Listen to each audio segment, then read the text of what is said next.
To understand the modern beverage industry, you have to look at what they are actually selling, an infinitely available, completely undifferentiated commodity. For over a century, consumer packaged goods companies have marketed water using the exact same aesthetics. They sell the feeling of serenity, natural purity, and wellness. This line graph shows the revenue trajectory of a newcomer that abandoned those conventions.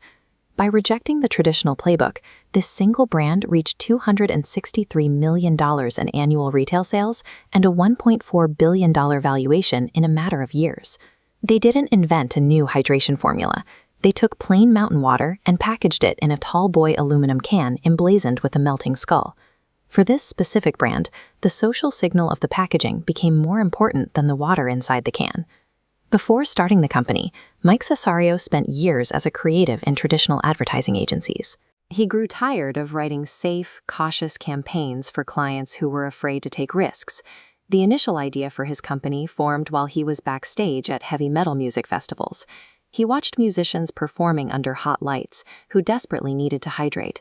But rather than holding a clear plastic bottle of water on stage, they would empty out beer and energy drink cans, fill them with tap water, and drink from those instead. The liquid wasn't the issue. Water suffered from a social dynamic problem. If you could change the signal of holding the can, you could compete on perception rather than just hydration. To pull this off, the team ignored traditional ad structures.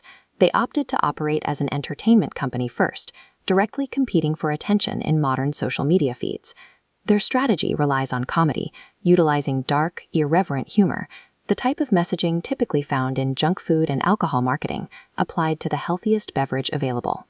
Legacy brands pour millions into traditional media, but Liquid Death launched their first viral campaign for just $1,500.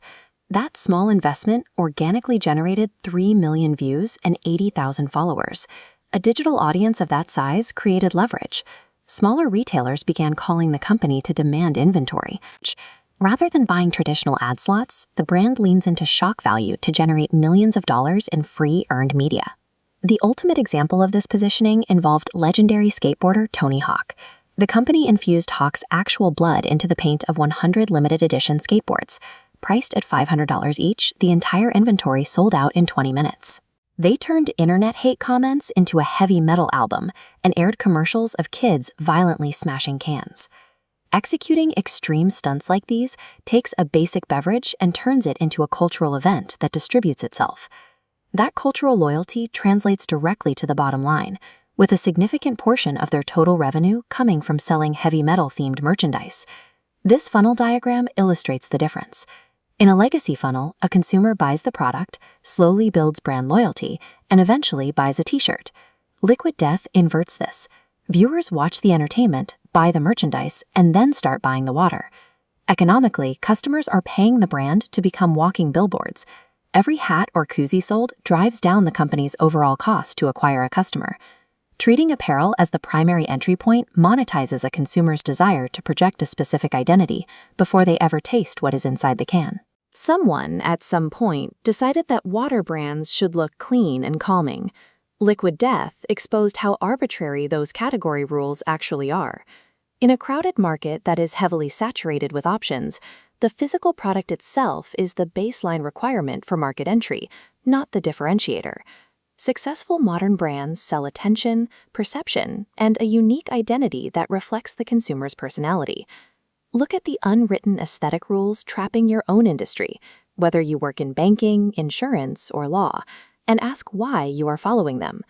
Deliberately breaking the visual and tonal expectations of your market is a reliable strategy to capture attention and build a high-growth brand. Replicating this success requires a strategic system designed to defy ordinary industry expectations. Brandon is an AI-powered marketing firm built to help modern brands stand out through differentiation. Click the link below to start building your growth system today.